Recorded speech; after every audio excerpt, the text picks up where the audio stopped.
I'd like to start this episode off by sharing my condolences to the entire Goudreau family. I'm sure everyone in the hockey world knows that last week the entire world suffered a horrific tragedy as brothers Johnny and Matthew Gaudreau were killed by a drunk driver while on a bike ride. It was such a senseless and avoidable accident that really crushed the hockey world, and it's just a horrible, horrible story with so many factors to it, making it one of the worst things that could have happened. Just hearing all the stories that came out after the tragedy about the brothers, not just Johnny, who everybody already knows, but also his brother Matthew. They were just apparently such amazing people, the nicest, friendliest, most welcoming and down to earth people.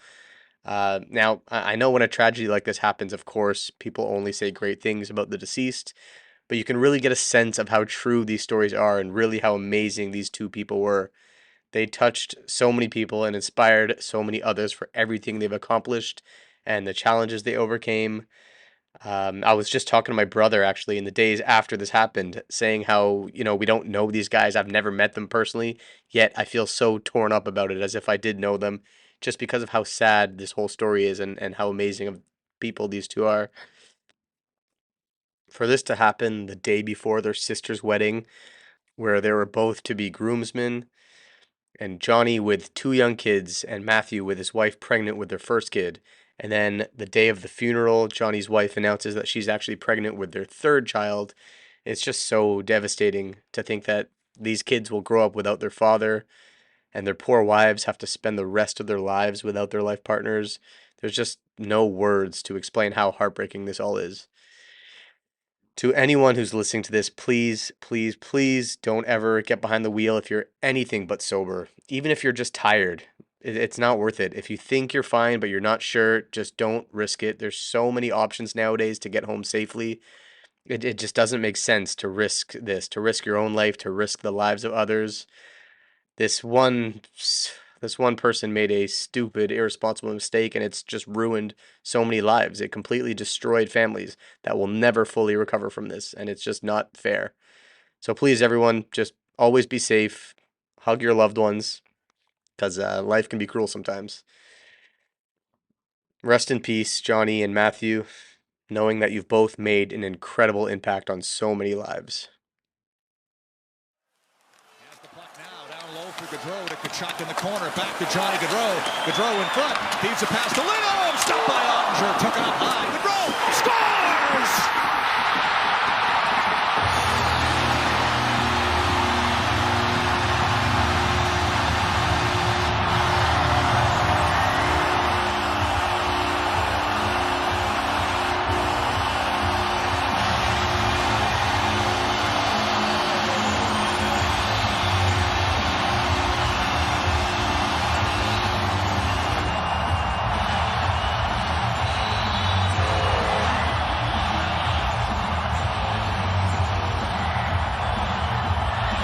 Johnny Gaudreau sends the Flames to round two. Bring on the Battle of Alberta.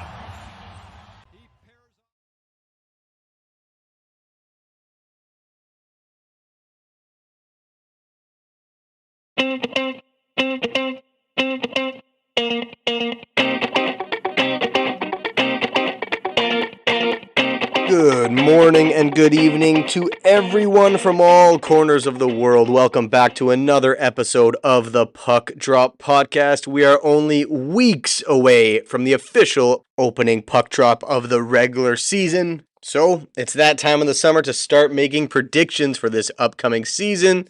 All you sports gamblers out there, start getting in your picks for your futures. There's a lot of juicy offers from the sports books. I've just been licking my chops looking at them and placing all these bets that are probably not going to hit, but that's never stopped me. In the next 4 episodes of this podcast, we're going to be breaking down each division respectively, as well as giving our standing predictions for those divisions, and of course, just going over basic notes for each team leading up to the 2024-2025 NHL season. And without wasting any more time, let's get right into it. And we're starting off with the Central Division today for no specific reason. I kind of just randomized it in my head and decided to go with the Central Division. So let's get started. And how we're going to do it, similar to we did last summer, actually our first ever inaugural Puck Drop episode, we're going to be doing it from the bottom up. So starting with the team that we believe is going to finish dead last in that division and working our way to the top. And I'm going to start this one off, as anyone who knows me well would know, very indecisively, because it took me a long time to finally make a decision on who I think is going to be at the bottom of this Central Division, specifically between two teams. Obviously, you'll see the next team right above them, but I went back and forth so many times. This morning I woke up and I had one team on my list. I'm like, you know what? I'm going to stick to this. And then 5 minutes before recording, I looked at the lineups. I don't know, something inside me kind of made me reverse my decision. So we're going with what we have here. Unfortunately, not much has changed when we look at the bottom of the Central Division. Our puck drop prediction has the Chicago Blackhawks finishing 8th in that division. They had a pretty interesting offseason. I think they did all the right moves. Blackhawk fans listening to this, you will be happy by, I guess, my breakdown of the team, because I think they are definitely going to show great improvement on what they did last year. Unfortunately, they're in a very, I guess, heavily mediocre division, if that makes sense. A lot of the teams are going to be in that mid, 90-point range. So it's going to be hard for the Chicago Blackhawks to kind of move up in their division. That said, Kyle Davidson did a hell of a job, in my opinion, doing all the right things, making all the right moves for this young and upcoming team. Actually, funny thing is, I say young team. Last year, the Chicago Blackhawks were the 7th youngest team in the NHL, and I noticed this today, and it might surprise a lot of you. For a rebuilding team with such a young and upcoming core, I guess, of players like Bedard and Kurashev and Krasinski, as well as a bunch of other names coming up in their system. But the Chicago Blackhawks now have the 7th oldest roster and the 5th most experienced roster going into this upcoming season, with a combined 10,861 games played. Now, obviously, this is being led by veterans such as Nick Foligno and Craig Smith, as well as newly acquired players like TJ Brody, Alec Martinez, Pat Maroon. Sorry for the sudden volume change. Randy's telling me to move away from the mic a bit. I'm all fired up talking about the upcoming season, as we all should be, all hockey fans. But anyway, those names I just mentioned are going to bring me to my first point. Real quick, the players that the Chicago Blackhawks lost from last year: Taylor Radish, Mike Hardman, Reese Johnson, Colin Blackwell, Mac Entwistle, and Tyler Johnson. No big significant names. I guess Taylor Radish might be the biggest loss for this team, being a young player that going into last season they had in their top 6. He didn't really have a great season. So that being said, not a big loss.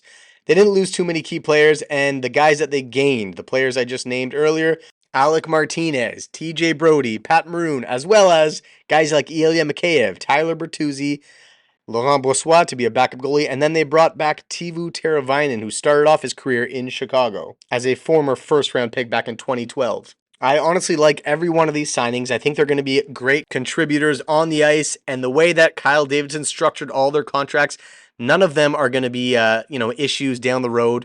He did a great job at surrounding the young superstar Connor Bedard, while also keeping room for Bedard's contract extension in 2 years from now, as a lot of these guys I just mentioned are on 1 or 2 year contracts, Tyler Bertuzzi being a 4-year contract, but still the term and the money involved will not really kind of stranglehold this team and will allow them to sign all their young and upcoming players, which is, of course, their priority down the road from now.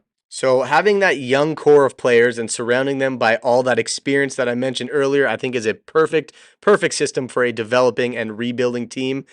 This team is definitely on the upswing of the rebuild. They still have a ton of holes to address, and that is why I have them at the bottom of this division.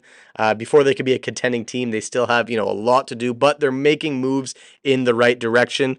Next year's draft, the Blackhawks have 2 first-rounders and 2 second-rounders, and then they also have 3 second-rounders in 2026.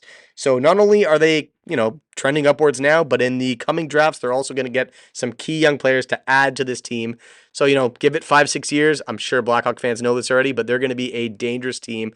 Of course, being led by Connor Bedard, who likely will be a top 5 player in the NHL in a couple of seasons from now. I keep wanting to refer to him as an upcoming or future superstar, but we might as well call him a superstar now, because it's inevitable. And he's already, he put up a point per game in his rookie season, or nearly a point per game, I should say. But if you consider the team that he had around him, there was not much to help him. So, his stat line as an 18-year-old playing on that team is extremely impressive. I would not be surprised if this guy puts up 90 points this season. Of course, if he remains healthy and if he plays with, guys like Tyler Bertuzzi or, maybe Taylor Hall, who's coming back from injury. He missed pretty much the entire season last year.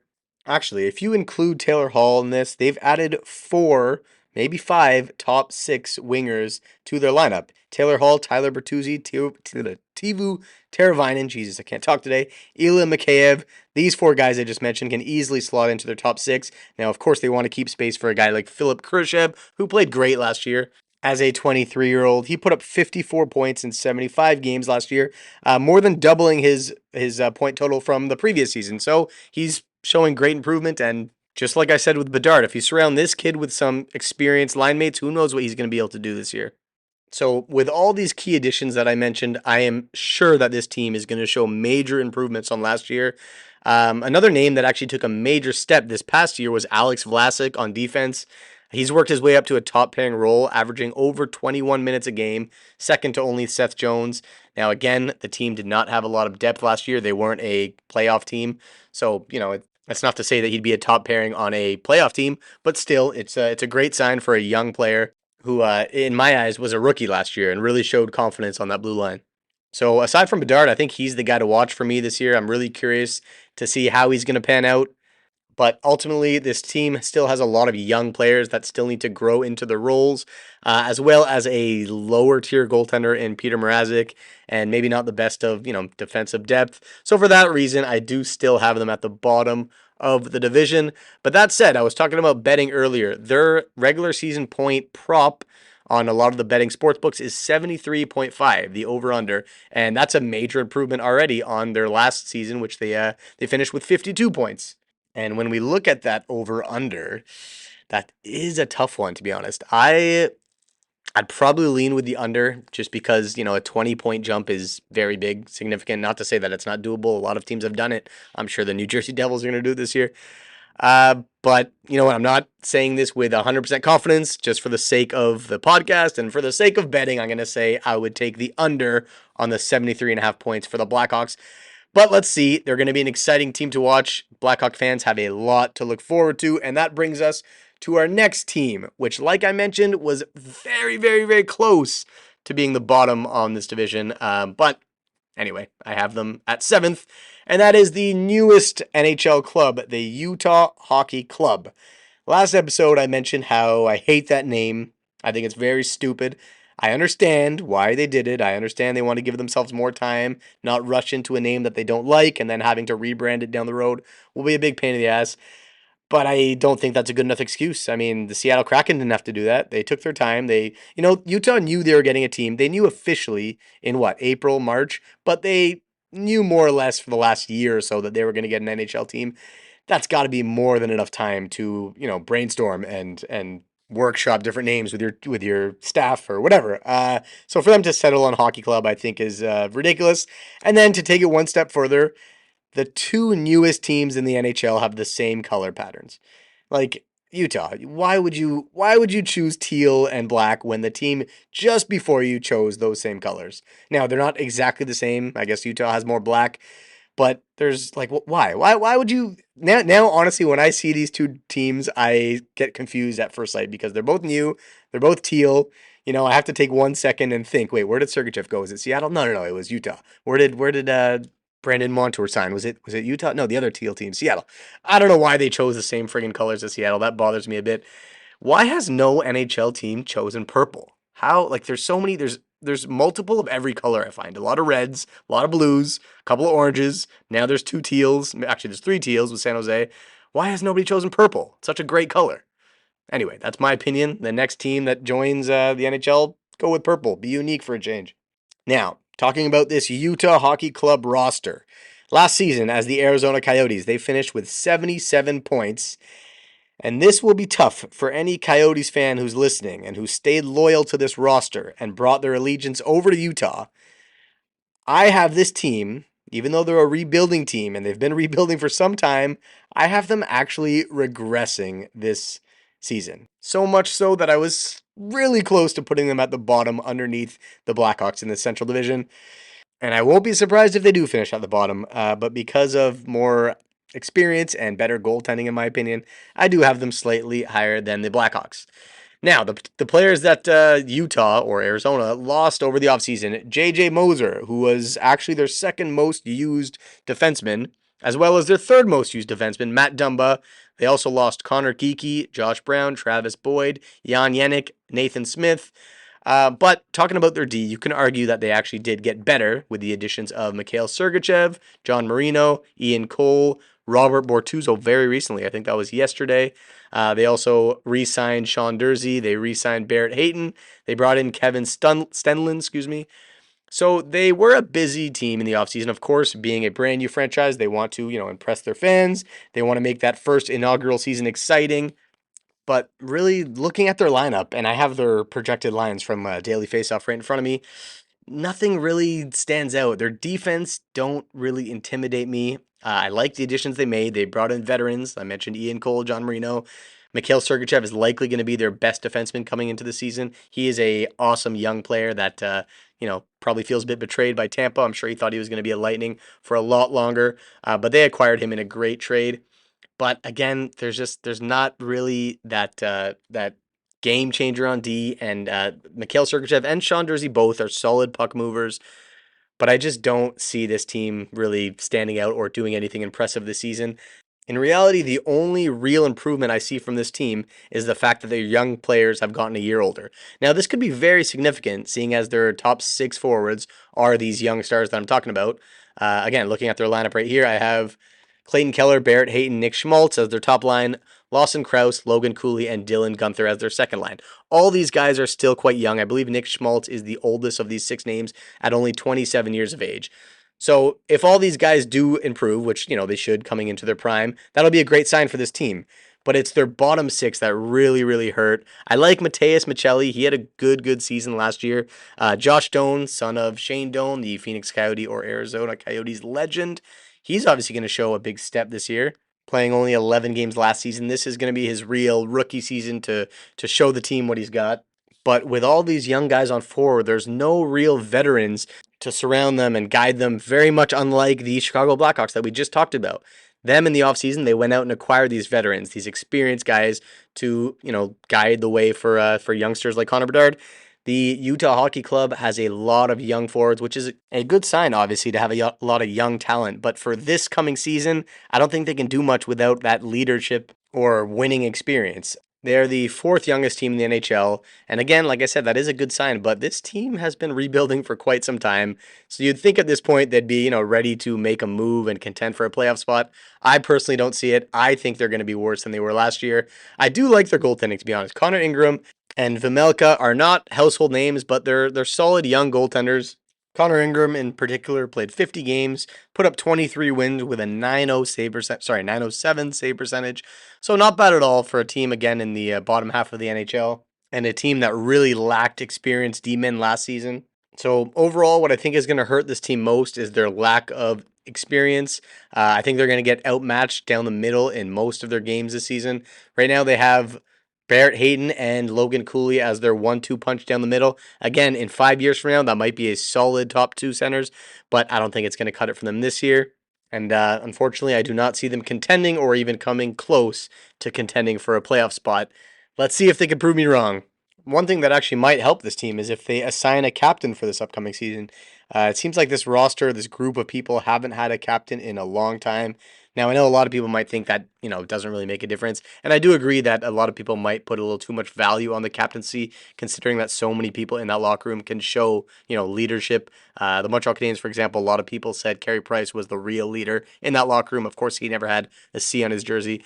But still, for this young core team that lacks a lot of experience, just throwing that C on someone who's been around for a while, a guy like Clayton Keller, of course, comes to mind, I think would be good for, just paving the way. And also for the new club itself, for the fans to, be able to see the leadership core of their team. I can't remember exactly if the Seattle Kraken named Mark Giordano their captain immediately or if it was, after their first season. But I don't think it could hurt them at this point, and it's been a while since that team has had a captain. When I say team, of course, I'm talking about the Arizona Coyotes and the players that transferred over to Utah. But anyway, that's something that I think they can do, and not only will it be good for the team, but fun for the fans as well. Oh, and one last thing for Utah before we move on. Let's look at their betting line here for how many points they're going to get in the regular season. It is set to 88.5. And actually, the odds are in favor for them to go over this line of 88.5. I personally am going to go the other way. I think that they're going to get less than 88 points or 88.5 points this season. Now, let me say to everyone who's listening, please do not follow my picks, or at least don't come at me if you do follow my picks and they're wrong, because I am often wrong. I feel like I might even be cursed because when I bet, things don't always go the way they should. Please gamble responsibly and not by following the puck drop picks. Moving on to another team that I think will regress this coming season, and it's not because of a bad summer, but more because of the other teams in their division. I just don't see them overtaking any of the other teams, and with the improved competition, I will keep them in the bottom half of the division and on the outside looking in when it comes to playoffs. So for the 6th spot of the Central Division, I have the St. Louis Blues. Now, to me, the Blues are in a tough spot because despite missing the playoffs for the past 2 seasons, they haven't really stockpiled draft picks like other rebuilding teams. Not to say that the Blues are rebuilding, but they remain to be a very mid-tier team, and looking at their future, although they do have their first round picks in the coming years, in the 2025 draft, they won't have a second, third, or fourth round pick, and the following draft, they don't have a second round pick. So that's not a very good sign for a team looking to improve. And improving is something they definitely need to do because although they put up 92 points last season, they didn't make the playoffs, and all the other teams around them in their division have done a lot more this offseason than they have. The St. Louis Blues lost Kevin Hayes, Adam Gaudette, Cale Rosen, Marco Scandella, Jakob Vrana, and Sammy Blais. And they've acquired Philip Broberg, Dylan Holloway, both those two being offer sheets from Edmonton, very exciting, Alex Texier, Radek Faska, Matthew Joseph, and Pierre-Olivier Joseph, whatever it is, the two brothers coming from Ottawa and Pittsburgh, respectively. You can definitely say they adequately replaced the guys that they lost, but like I said, they really did not improve, and that's something that they need to do in this tough division. Looking at their lineup now, they don't really have any. They're a team without superstars, and that's okay because they're not the only ones. There's a lot of good teams like the Carolina Hurricanes, for example, who do very well but don't have any standout superstars. Robert Thomas and Jordan Kyrou both showed great pushes last season. Robert Thomas is one of the most underrated centers in the NHL. He's only 25 years old, and he's already put up 2-point-per-game seasons, the best of which coming this past season with 86 points in 82 games. And then just a year older than him is Jordan Kyrou, who's 26 years of age, and although his numbers did drop a bit last season from his previous seasons, he's still a solid top 6 player, a player who deserves a top 6 role on a good team. Them two, along with Jake Neighbors, are the future of this team. Jake Neighbors is 21 years old, and he put up 27 goals last year in his first full season in the NHL. Now, Blues fans are probably screaming at their speaker or their phone saying, what about Pavel Buchnevich? Pavel Buchnevich. Of course, Pavel Buchnevich is also a hell of a player, and his $8 million contract will kick in following this season. But he's 29 years old, and his career high is 76 points 3 seasons ago. Since then, as he should be entering his prime, he's gone down a bit, recording only 63 points. I shouldn't say only, but recording 63 points this past season. Not bad at all, but for an $8 million player and a player that a lot of Blues fans claim to be one of the most underrated guys in the NHL, I don't know. I don't really see it as, I don't think he's going to be the guy that's leading the charge in your first or second line, making a difference and being one of the biggest reasons this team makes a push for the playoffs. Now, that being said, having Robert Thomas as your number 1 center and Pavel Buchnevich as your number 2 center is pretty damn good. I like that. They're big bodies. Neither of them are small, which is very important in this position. And then you could add Radek Faska as that third line center, another big body. Sounds like I'm contradicting myself a bit. They do have solid centers down the middle, but I find the whole team around them is not a playoff team. And now when we take a look at the blue line, my point will be more clear. Now, I'll start this off by saying Torrey Krug had surgery this summer. That's going to keep him out for the entire season, and that is a huge loss for this team on defense. Anytime you lose a top 4 D-man and your most offensive D-man, of course that's going to be a big hit for the team to take in. And they went out and acquired young defenseman Philip Broberg, who definitely has that offensive side to his game. Now, he is a unproven, or better yet, has yet to prove himself. He's already 23 years old, so his time probably should have come where he shows what he's got in the NHL level. Of course, he was on an Edmonton team that was competing for a Stanley Cup, so it's going to be hard to crack that lineup, even though they are, not the deepest defensive team. Still, Philip Broberg found himself a new home here in St. Louis, and I think he's going to fit in well in that top four. But only time is going to tell, really, how well he plays in the NHL and on that power play. I'm sure he's going to be playing on either that first or second power play unit. And then they also went out and acquired Ryan Suter for that bottom pairing defense. Ryan Suter is going to be turning 40 this year, so who knows how much gas this guy actually has left in him. One of the few, if that, maybe even the only, from the top of my head, the only one I could think of that's been bought out twice by two different teams. But he's a longtime veteran of over 1,400 NHL games, so I'm sure he's going to bring some good, well-needed leadership to that locker room. I will go ahead and say Colton Parayko took a lot of heat this past season, but to be honest, I'm not quite sure why. I really like Colton Parayko. I've always liked his game. Now, obviously, the most of the Blues I've seen was their 2019 Cup run when him and Alex Pietrangelo were just both awesome. But I like Colton Parayko. I think he's a really solid defenseman. He's not flashy or overly offensive, but he's a big body at 6'6" and 228 pounds, and he's a solid, smart defenseman that you can really rely on in, obviously, defensive situations mostly. But in the end, he's a guy that's going to be playing 23, 24 minutes a game, so he's a key piece to this team, and I personally really like him. I'd be happy as a Blues fan to have him still on the team. I don't know why he takes a lot of heat. Maybe it's a case of, Toronto Maple Leafs, the fans need to rip on someone for the lack of success. I, again, will admit that I hadn't watched them too closely this past season, but I think his game, along with his line mate, Nick Leddy, they really complement each other, Leddy being a bit more offensive, but both veteran, solid defensemen that have been around the NHL for a while. Both of them have won Stanley Cups. So, like I said earlier, while they definitely aren't the worst team in the NHL, they're just very mid, and they haven't improved from last season. At least I don't think they've improved, and we'll find out. The keys for this team, aside from goaltending, of course, Jordan Binnington is such a wild card. If he plays like his 2019 playoff run self, he was one of the best goalies in the NHL at the time. That playoff run was one of the best goaltending performances I've seen. But then since then, he's had very, very up and down seasons. So him, obviously, a key part of this team, but also Robert Thomas being that number one center. If he can break out to become a top 20 player in the NHL, which would not surprise me because, like I said, he's a very, very underrated player. He could put up points while being very reliable defensively and good on the faceoff dot. Just an overall solid player. If he can make that jump to, 90 points maybe, that'll be huge for this team. And maybe I'll be wrong and they'll make a push for the playoffs. Before we move on, their betting line is at 86.5 wins. And once again, I'm probably, this one's tough actually. Yeah, you know what? Fuck me. I'm going to go with the under, but again, not very confident on this one. So I'm taking 3 unders so far in the Central Division. Seems like these bookies making these sports lines think very differently than I do. For the 5th spot in this Central Division, and this one was also another very tough one between that 4th and 5th spot. I also think this 5th spot could be a wild card playoff spot, depending on the Pacific Division, which we're going to do next week. But for now, the 5th spot, I have the Minnesota Wild.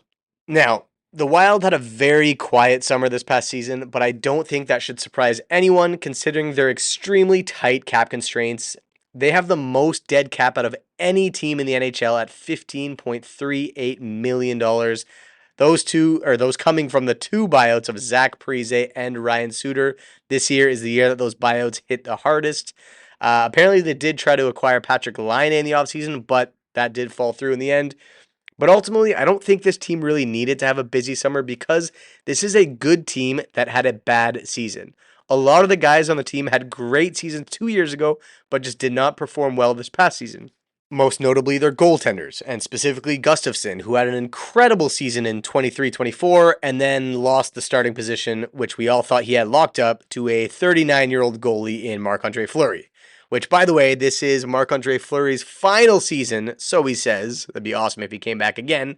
But that's going to be something to watch throughout the season as Marc-Andre Fleury makes his farewell tour in a lot of cities around the NHL. It'll be cool to see him back in Pittsburgh and his hometown of Montreal. But, ultimately, throughout the whole season, watching this guy say his goodbyes, and his last stop in each city is going to be fun to watch. He's one of the best characters that we've seen in the NHL in a long time. Everybody who's talked about him just loves the guy. He's a great teammate, super fun, great with interviews. He likes to pull pranks, and just a great guy. Honestly, he'd be top 5 for me if I had to meet or hang out with NHLers. He would top my list for sure. But back to the Minnesota Wild, honestly, there were a lot of bright spots for them this past season. The emergence of Brock Faber as one of the biggest young superstars in the NHL. I don't think anyone expected him to be that good, and Bill Guerin was quick to lock him up for 8 more years this summer. That was probably the highlight of the summer for Wild fans, that contract signing for Brock Faber. Matt Boldy was also a bright spot last season as he took a big step to the next level. I'm sure this season the organization would love to see Marco Rossi do something similar and make that jump this year. But overall, aside from poor performances and unfortunate injuries this past season, this is still a very good team with a lot of talent. Of course, led by a top 5 winger in the NHL in Kirill Kaprizov. At least he's a top 5 winger to me. So it'll be interesting to see how this team performs this season. Even though I do have them improving, I think with a healthy squad and the guys playing the way they did 2 years ago, this team can prove me wrong even further by making a push for the playoffs.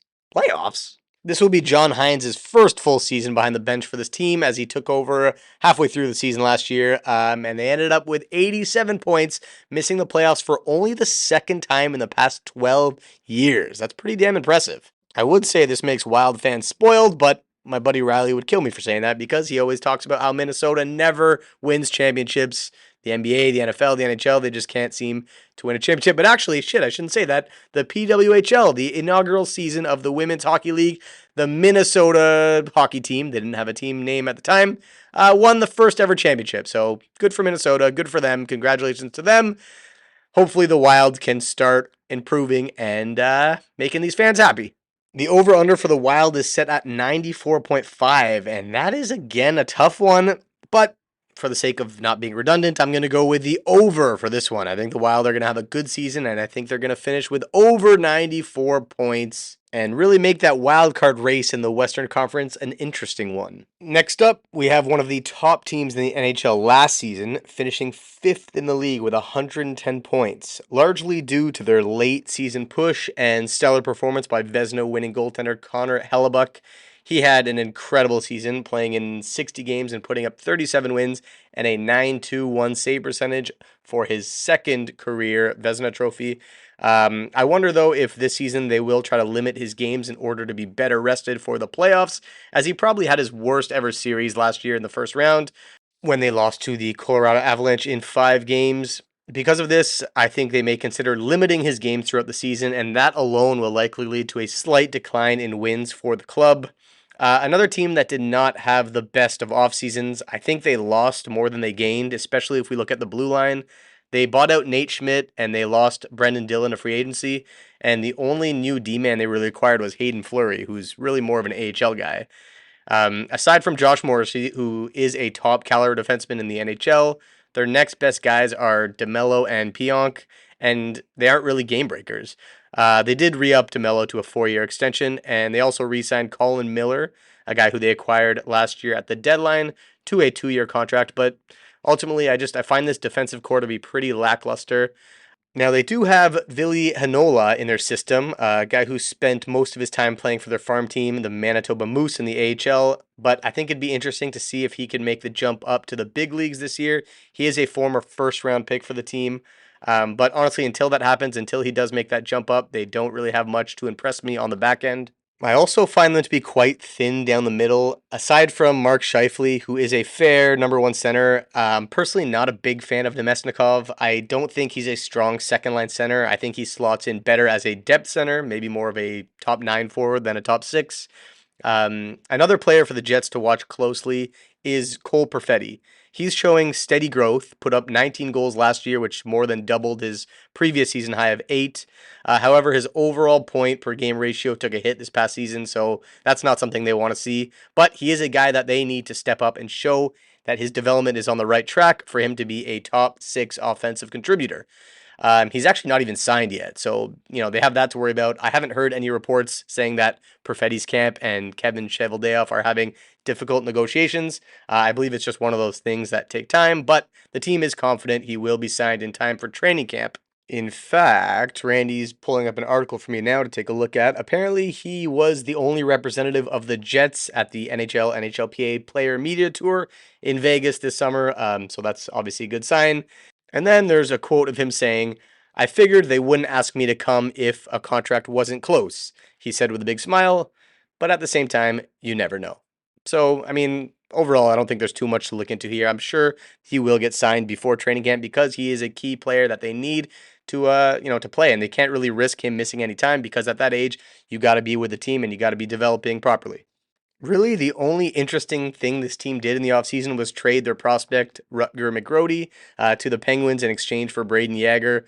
But that's not something I'm going to dissect today because considering neither of them have actually played an NHL game, anything I say at this point can be way off, so it's not worth it.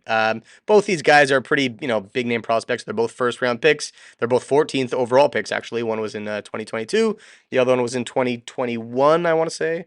Nope, sorry. McGrody in 2022 and Braden Yager in 2023. So both young, fairly high draft picks.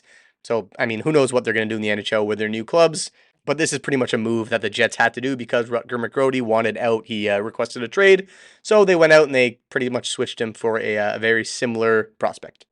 But that's all I have for the Jets. Bet365 has their over-under at 96.5. And I honestly think they're going to finish right around there. So this is a tough one. But I will go for the over and say that this team will make the playoffs again.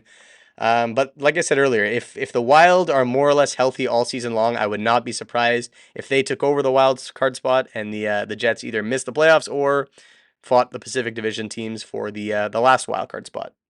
We made quick work of the Jets. And speaking of a late season push, which is how I started talking about the Jets, the Nashville Predators last season went on an incredible 18-game point streak starting in the middle of February, and that helped them secure a wild card spot in the West. And on top of that, they were one of the busiest teams in the offseason with some huge signings, and because of that, I have them finishing third in the Central Division this year. Now, although some of the moves Barry Trotz has done since becoming the GM were questionable to me at first, namely buying out Duchesne last season and then trading McDonough early in this offseason, I will never be one to question Trotz as he is one of the best hockey minds that we've had in a long time, both with major success as a head coach and now as a GM making huge moves. So not too long after that Ryan McDonough trade did it all make a ton of sense for all of us as they used the newly freed up cap space to sign one of the biggest names on the market in Steven Stamkos, as well as former Conn Smythe winner Jonathan Marchessault and a bona fide top 4 D-man in Brady Shea. Now, in my last episode, I said how much I didn't really like the Brady Shea signing, but that was more for the amount of money they gave him as well as the term.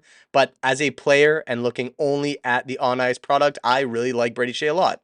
So aside from McDonough, they really didn't lose any big names over the offseason.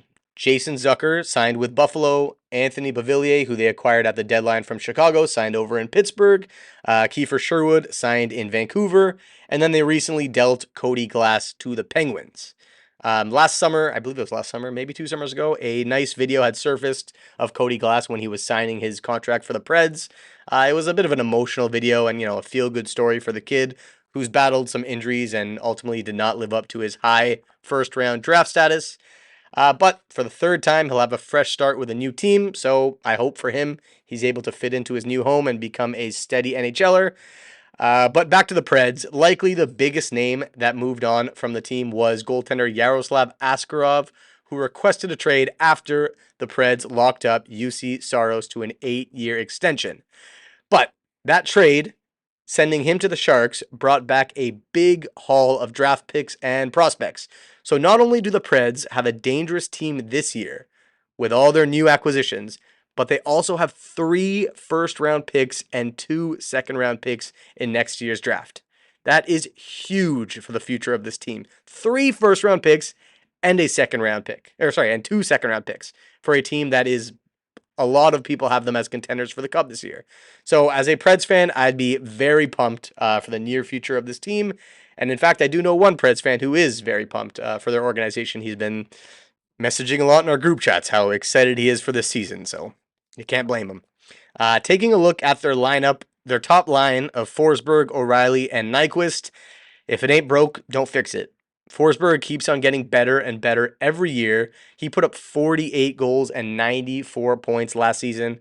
But what got my attention even more on that line was Gustav Nyquist, who's been around the league for quite some time. His numbers slowly declining with age until, boom, last year he explodes with 75 points, absolutely obliterating his previous career high of 54, which he did 9 years ago when he was 26 years old. He's now 35 and seemingly in his prime after last season. Now, obviously, I don't expect the same production as last year. It would be foolish to expect continuous growth at his age. But if he even closely replicates his play of last year, that's a big win for the Preds, who have him signed on a bargain of a contract at $3.185 million. But after this year, he is a UFA. So if he does put up similar numbers, I'd imagine they'd have to give him a bit of a pay bump if they want to keep him. Now, I say a bit of a pay bump because, again, he'll be 36 next summer, and you can only imagine him playing, another couple of years after that at most. Now, I will say this team does lack a bit of youth, as the only player in their top six under the age of 30 is Tommy Novak. But with the play of the veterans last year and with the new faces that are already proven NHLers, this team has a good-looking formula for success this coming season. Brady Shea replacing McDonough on that top pairing with Josi should be a nice fit. There isn't much left to say about Josi, to be honest. He's already put up a Hall of Fame career, in my opinion. And they also have Jeremy Lauzon on defense, who is an absolute menace. He led the league in hits last year with 383. And, you ready for this? That is the most hits in a single season in NHL history. That's right. I feel like that wasn't talked about enough last year. Jeremy Lauzon broke the record for the most hits in a season as a D-man too. That's impressive because, the difference between forwards and defense for hits isn't astronomical, but it's usually a forward who leads the league in hits. So this stat is pretty damn impressive. Now, take note that hits were only tracked since the lockout of 2003, 2004. So I guess starting the 04-05 season. So it hasn't been, 100 years of tracking hits. He hasn't broken a 100-year-long record. Still pretty damn impressive for this young D-man. I touched on all aspects of this team except for their goaltending, but what else is there to be said about Saros? He is a Vezina caliber goalie who's sketched his future with this franchise in stone with that 8-year contract. He's a great guy to have back there for a team looking to make a deep run. So things are looking good for the Preds this year. The Preds over-under for wins is set at 99.5, and I am smashing the over for that one. I think this team will definitely hit 100 points this season, but only time will tell. Moving on to our top two spots, starting with the team who we believe will finish second in the Central Division, and that is the Colorado Avalanche. The Avs finished last season 8th in the NHL with 107 points. Now, I think Joe Sakic is going to be one of the busier GMs throughout the season, as they have a lot of question marks they need to address. But first, let's start with the basics. The players Colorado lost from their playoff run last year. Sean Walker signed a 5-year contract in Carolina. Yakov Trenin, 4 years with Minnesota. Brandon Duhaime signed 2 years with Washington. And then they had a couple of retirees in Zach Parise, Pavel Francouz, and Andrew Cogliano. This team is only 3 seasons removed from being Stanley Cup champions, so they obviously still have the key pieces to remain contenders, but a lot has happened since then, and the most unfortunate of all has been the injuries. Gabe Landeskog hasn't played an NHL game since raising the Stanley Cup back in 2022, and it remains unclear whether or not he'll play this season. However, a couple of weeks ago, on August 17th, Tom Gulitti of NHL.com reported that while Landeskog is unlikely to be ready for the Avalanche season opener on October 9th, there is a good chance he will join his team at some point this season, and as of now, they're thinking sometime before the new year. So that is great news for the Avalanche and awesome news for Gabe Landeskog. Honestly, you got to give credit to him for not just giving up on their recovery and hanging up the skates. He's put in the work, he's battled hard to make a comeback, and it's looking like he will play again at some point. So no matter what team you cheer for, you got to love and respect that determination. And Gabe Landeskog just seems like a hell of a guy. and an even better looking dude for that matter. Now, there's also Valeri Nichushkin's situation to deal with. In 2023, he left his team due to an incident at a hotel room in Seattle. And then last season, he entered the Players Assistance Program and missed 22 regular season games. And then in the playoffs last year, he left his team again after being suspended for 6 months and being placed on stage 3 of the NHLPA Players Assistance Program. Now, just to explain a bit on how the assistance program works, the NHLPA Player Assistance Program has 4 stages. Stage 1 is the first inpatient treatment for which there is no penalty.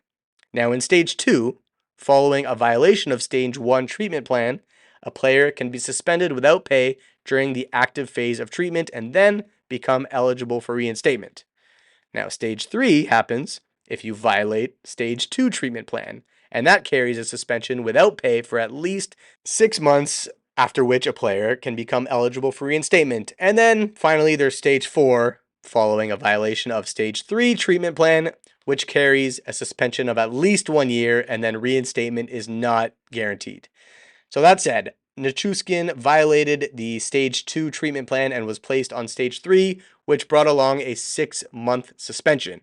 So he will be suspended for until mid-November. That would be the earliest Nichushkin can return to this Colorado Avalanche lineup. So there's another big loss for the team to swallow.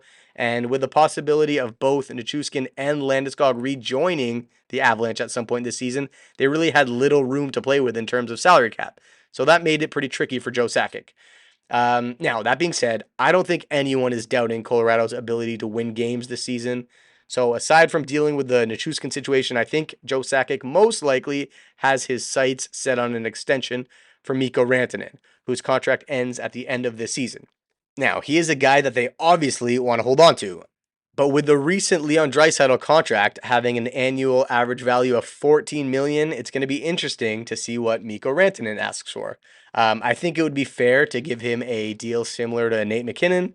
Not saying he's as valuable as Nate, but it's really about the timing of the contract. And with the cap going up, and considering his comparables around the league and what they've been getting in terms of contract, I'm talking the Pasternaks and the Willie Nylanders of the league, I think it's safe to say that he'll want north of $12 million a year.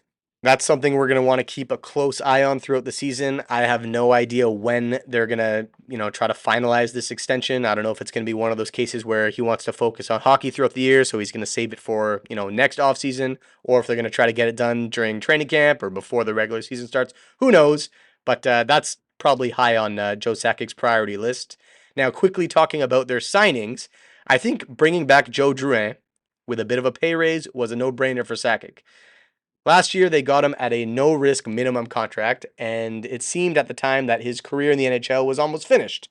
And he proved to be a great fit for the Avalanche. Of course, he's had chemistry with Nate Dogg going back to their Memorial Cup championship with the Halifax Moosehead back in 2013.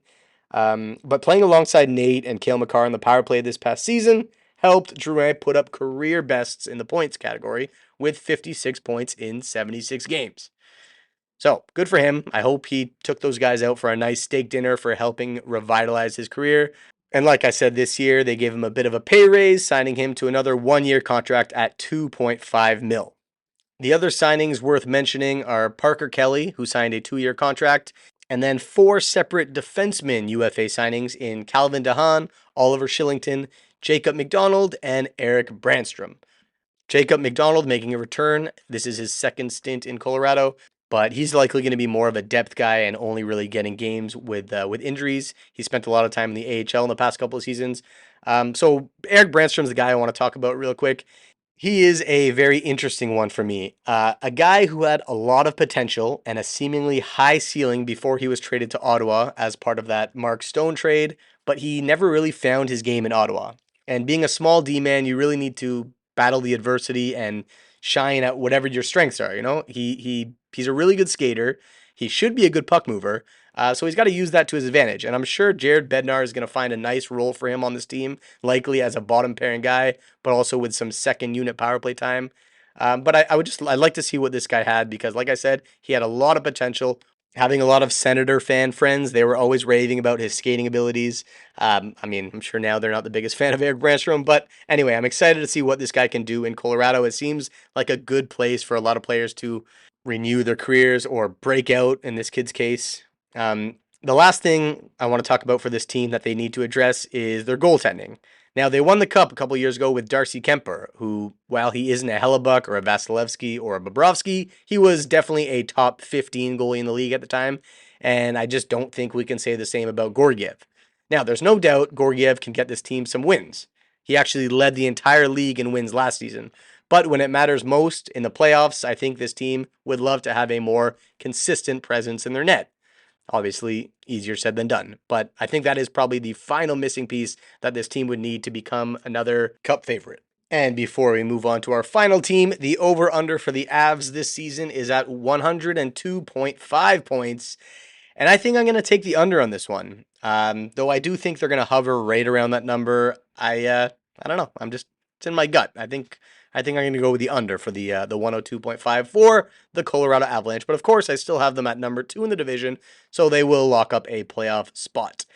And finally, moving on, we saved our best for last. We have the Dallas Stars, winner of the Central Division last year, and I think they will repeat as the top team in the division again this year. And I wouldn't be surprised if this team won the President's Trophy as well. Now, I was way off on my President's Trophy prediction last year. I should have known. Never bet on the Leafs. But this year, I think Dallas has a real chance, and that's definitely no hot take. They actually finished last year just 1 point behind the President's Trophy winning Rangers. They finished with 113 points, and obviously with that, they didn't need to do too much this past offseason. Honestly, throughout the playoffs in May, every episode that I dropped, I seemed to just talk about the Stars so much. If you were just chiming in and you don't know me well, you would think I'm a big diehard Stars fan. They really do have an incredible team with a great mix of veterans and youth. Now, unfortunately, talking about their veteran presence, they did lose one of their best key contributors on offense in Joe Pavelski, who retired after his 18th season. He was one of the few remaining players from that star-studded 2003 draft class. Think fast, Randy. Who are the other remaining players from the draft class? 2003. You don't know? Figures. There's only 4 players left now that Joe Pavelski retired. Actually, Joe Pavelski, Eric Stahl, and Jeff Carter, and Zach Parise, they all retired this past season. So now there's only 4 players left from that draft class, and that is Brent Burns, Ryan Suter, Corey Perry, and the Flower himself, Marc-Andre Fleury. But anyway, congratulations to Pavelski and Stahl and Carter and Parise, who all, they were all deemed superstars at one point in their career. So a well-deserved retirement to all of them. Hopefully they can find something meaningful outside of the game. Who knows? Maybe they'll still be involved with the NHL somehow. That would be cool to see. Now, talking about this Dallas Stars team, I'm going to try my best not to repeat myself from what I said in the spring, but they have all the right pieces. They are a very complete team up and down the lineup. Now, along with Joe Pavelski, the other changes to this team up front, they shipped off Radek Faksa to the St. Louis Blues for absolutely nothing, one of those future consideration trades. And then they also sent Ty Dellandrea to the San Jose Sharks for a 4th-round pick. You would think they'd get something for Faksa, even if it's, a 5th, 6th, or 7th-round pick. But anyway, they just wanted to shed that cap space. And they didn't really bring in any new faces on forward. So that alone, you might think, they've gotten worse up front. But that's not the case, because a lot of their young players, like Roope Hintz, Jason Robertson, Logan Stankoven, they're all a year older. They've all gained experience and will likely be better this season. And then on defense, to address the players they lost in Ryan Suter, who was bought out and then later signed in St. Louis, and Chris Tanev, who they traded his rights, I should say, to the Toronto Maple Leafs. And to replace those guys, they signed Matt Dumba and Ilya Lyubushkin, both to 2-year contracts, as well as Brendan Smith to a 1-year, $1 million contract. Now, I think these defensive signings are all great pieces to fit into that 4, 5, and 6 slot, as they already have, obviously, Heiskanen in their number 1, Thomas Harley, who played very well in that top pairing with Heiskanen, who, by the way, is an RFA still. They need to sign him to a contract. Again, one of those cases that I would not be worried. I'm sure they will have him signed before the start of the season. And then they have Esa Lindell, who's been there for quite some time. So the 3 names that I just mentioned that they added will, fit into that top 6 and will likely have roster spots. And they also signed Niels Lundqvist, who's a 24-year-old D-man who's going to be a good seventh guy in case there's any injuries. Then he'll have a spot in the lineup. Now, I did just mention that Jim Nill only has to focus on re-signing Thomas Harley in terms of RFAs this season, but he does have to be pretty careful with that extension as there are a lot of players, upcoming young players, who he's going to have to give some big money to in the coming seasons. After this season, Wyatt Johnson, Maverick Bork, and Jake Ottinger are all RFAs, and they're going to probably require some big money. And then that's not even mentioning veteran guys like Jamie Benn and Matt Duchene, who are also expiring contracts this season. Jamie Benn being their captain, I'm sure they'd like to bring him back. I doubt he's gonna have the 9.5 mil ticket that he has now. They'll probably get him back for a lot less, but still.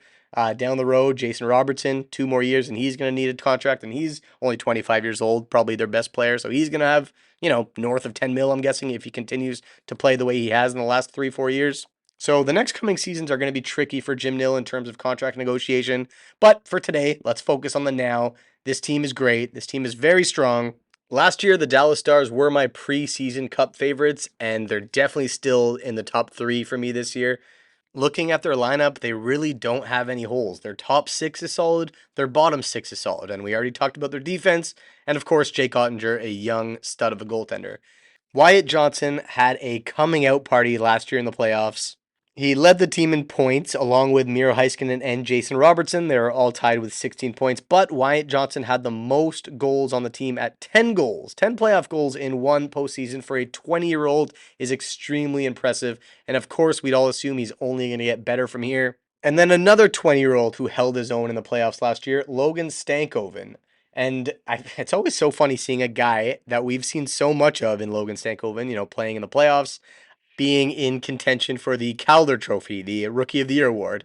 Like he played 19 playoff games and 24 regular season playoff games last year, and yet he's still considered a rookie and can win that Rookie of the Year trophy. It's a little funny to think that a lot of players have done that too. Cale Makar started off in the playoffs too. A lot of these players that play in college, not that Logan Stankoven played in college, he was in the WHL, but a lot of college players, since their season ends early, a lot of teams will bring them up for the last couple of games, or if they make the playoffs, they'll be able to play in the playoffs like Cale Makar did. Cole Caulfield did the same thing for the Habs. And then, the following year is their rookie year. Just an interesting way the NHL does that. But anyway, this kid, also going to be a stud. I'm sure of it. He's actually my bet for Rookie of the Year. I think he's third best in odds after Matvey Michkov and Macklin Celebrini, but simply because he's more experienced than the other two. Like I mentioned, he's played over 30 season and playoff games combined, and that is huge. That's a big advantage he has on those other two guys I just named. And of course, the play that we have seen from him is stellar. 8 points in 19 playoff games, not too shabby, and then 14 points in 24 regular season games. Excuse me. This guy has a long, bright career ahead of him, but I am curious to see how he does this year in his rookie season, and hopefully he wins me some money because I did place that bet. Logan Stankoven for Rookie of the Year. It'll also be cool to see Maverick Bork play a full season in the NHL. He played one game last season for the Stars, actually one game in the playoffs as well, so 2 if you count both of them. But I think it's safe to say he's got a spot in the roster this season, so it'll be very cool to see how he plays. Would be even better if he lines up with the other two youngsters and Wyatt Johnson and Logan Stankoven. I doubt they're going to put the three of them on a line together, but even if they mix and match two of them, I'd like to see that. I think this team is just going to be so fun to watch. They're such a skilled team. They forecheck hard. They're very aggressive, and with a coach like Peter DeBoer, who's got a great resume to him despite never winning the Stanley Cup. All they need to do is make it to Game 7s in every series, and they're guaranteed to win because DeBoer is 8-0 in Game 7s. But anyway, in closing, for this team, they have, to no surprise, the highest over-under set at 103.5 wins. And sorry, not wins. Shit, I hope I haven't been saying wins this whole time. 103.5 points. And I'm definitely going to go with the over for that. They went over that last year, and I don't think they're going to drop off that much this year, if at all. Like I said, I have them winning the President's Trophy. I might have them winning the Cup. I don't know. I haven't placed that bet yet. I still need to think about that a bit more. But the Dallas Stars, over 103.5 wins for sure, and that will close off our Central Division review or preview, whatever you want to call it. There will be 3 more of these in the coming weeks before the official puck drop of the NHL regular season, which I think is starting over in Europe somewhere. I think they're the first few games of the season are going to be played in Czech Republic. Randy, can you fact check that for me? Yes, that's right. The Devils and the Sabres will be playing 2 games in Czech Republic to open the regular season for the NHL. And before we close off this episode, just a couple more notes of things that happened in the past few weeks. First off, I mentioned some of the 2003 draft class players that retired. Well, there were some other ones that also deserve some love. Eric Stahl's brother, Mark Stahl, also decided to retire after 1,136 games in the NHL for the New York Rangers, Detroit Red Wings, Florida Panthers, and Philadelphia Flyers. And Jordie Benn, brother of Jamie Benn, who played 607 career NHL games for the Dallas Stars, Vancouver Canucks, Minnesota Wild, Montreal Canadiens, Winnipeg Jets, and Toronto Maple Leafs. And finally, Alex the Goose Goligoski, former Stanley Cup champion for the Pittsburgh Penguins, has retired after 1,078 NHL games for the Penguins, Stars, Coyotes, and Wild. Congratulations to these three defenders. All had excellent careers, something to be proud of for sure. Now, when talking about Mikko Rantanen, I glanced over Leon Draisaitl's contract. Well, that happened in the past couple of weeks, so that's worth mentioning. Leon Draisaitl re-upped with the Edmonton Oilers on an 8-year contract with an annual average value of $14 million. He is now the highest paid player in the NHL, or at least he will be once this contract kicks in next year. And that is going to pave the way for some crazy high contracts. Connor McDavid needs an extension in 2 years from now in 2027. And I mean, it only makes sense for him to be the next highest paid player. So I wonder what he's going to get. 15, 16. The maximum a player can get, by the way, is 20% of the team's salary cap. And apparently there's reports saying Connor McDavid will not ask the Oilers for 20%. So they are lucky to hear that. I'm sure if he did ask, they would pay it because, I mean, you have to. It's Connor McDavid. You can't pass this guy up. You can't let him walk away in free agency. That would be the worst move ever. There's also a couple of other big names that need contracts, but I figured I'll save those for the episodes that we talk about those teams real quick. Jeremy Swayman in Boston, as well as Sidney Crosby. Now, those are two obviously very different situations because Swayman is an RFA right now. He needs a contract before the start of the season, but we'll talk about that when we do the Atlantic Division preview. And our final note before we cap it off, I promise this is the last thing I'll say. The Anaheim Ducks unveiled their new jerseys for this coming season, and damn, they look good. I love them. I think they did a great job with the orange and bringing back the old Duck logo with the new colors. I don't know. I think they did a hell of a job.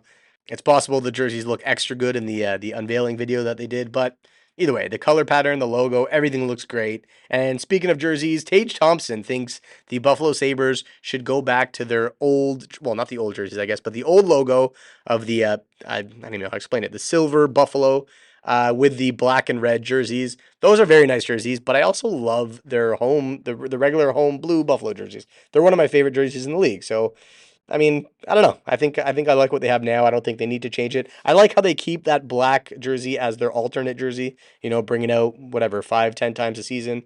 But I really like their regular blue and yellow home jerseys. That's just me. Feel free to let me know what you think. And that's it. Thank you all for listening to our Central Division preview. We'll be back in the coming weeks with 3 more of these. And before you know it, it will be NHL time. Regular season, I can't friggin' wait. I'm sure a lot of people have fantasy drafts coming up. I can't wait for that too. That's always the funnest part of the fantasy year. Good luck to all the people who are doing their drafts, and I will see you guys next week. All the best. Stay safe out there, everyone.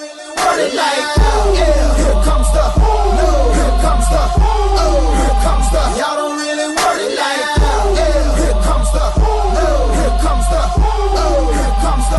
really want it now. E-double-L. I said so, I keep it